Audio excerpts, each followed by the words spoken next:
We have Jack Adler, The Subtle Art of Chasing Your Dreams.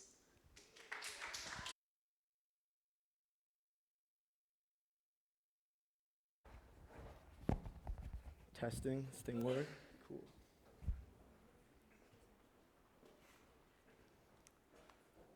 Growing up, I wasn't really sure what I wanted to make myself. I always had many dreams and ideas, but I never took that first step towards pursuing them. I was lazy. I loved to play video games and hang out with friends. And don't get me wrong, I still do those things. But my freshman year of college, my life and everything that I thought I knew about myself changed forever. The COVID-19 pandemic struck, and all of us were forced into hibernation. And I think, speaking for most of us, it was a weird, unusual, and pretty scary time. I still remember so vividly this one night in mid-April when I was laying in bed, rolling around, kind of thinking to myself, I feel like I've gone about life to this point as if I'm not a real person yet. And what I mean by that is I thought, like, all right, so once I graduate college, then I'll take those steps to pursue my goals, my dreams. I'll pursue my future. I made these excuses, like I just wasn't ready yet. I wasn't intelligent enough. I wouldn't know what to do. And it wasn't until I was put and trapped inside my house that I actually forced myself and mustered up the courage to the point of facing these fears. A fear that years later, I now realize I wasn't alone in. The fear of chasing your dreams. So, just to clarify, these dreams that I had, they weren't exactly specific. I had a passion for entrepreneurship. I love to identify problems and identify solutions to those problems.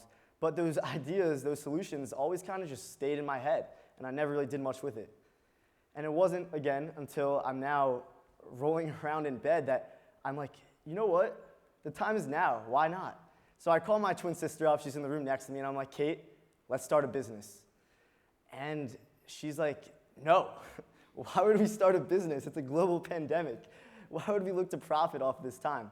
And I take a step back, and I'm like, all right, you have a point. How about we get innovative and think of a way to help people? So one thing leads to the next, and we come up with a concept called the $3 challenge. The concept is, all right, donate $3 to COVID-19 relief, post a picture on your Instagram story of something you can't wait to get back to after quarantine, and nominate 3 others to complete the challenge. Cool idea. We'll get our friends and family to donate some money, feel good about ourselves. Within 24 hours, we raised more than $10,000 through $3 donations.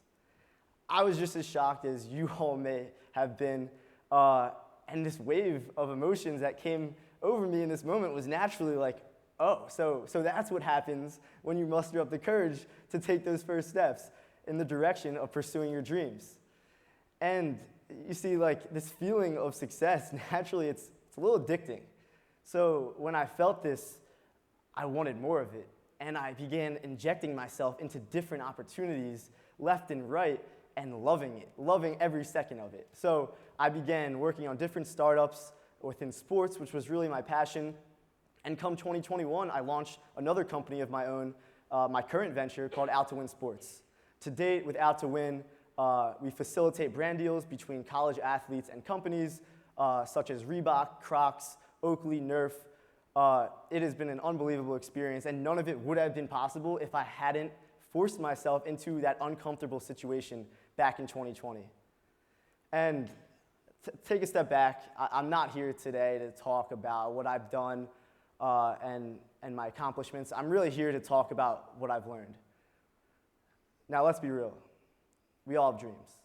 Not the kind that you wake up in the morning half remembering, but the kind that you get a little distracted about each day thinking about. You see, some of these dreams feel a little unfathomable, too scary, too challenging, or you convince yourself that you're just not ready yet, but one day you'll go do that. And for me, it took a global pandemic to actually take that leap, and that leap of faith towards pursuing those dreams. And I want to be clear, building a business, it's not all sunshine and rainbows. In fact, it's actually really hard. But what I've learned is that it's these challenging feelings that, for me, have led to the most rewarding feelings of my lifetime. So to everyone out here that's listening today, I pose the question, what are you waiting for? Right now, being a college student, we have the freedom, the opportunity to go out there and fail or succeed, who knows, but you have absolutely nothing to lose. The worst that happens, you fail, and you learn more about yourself than you ever even knew was possible. I feel like too many of us allow our fears of failure to hold us back. But what people fail to realize is the scariest step is the first one. So again, to everyone here listening today, I challenge you to think about those dreams, those ideas you have, and decide today that it's time to step out of your comfort zone and chase those dreams. Thank you.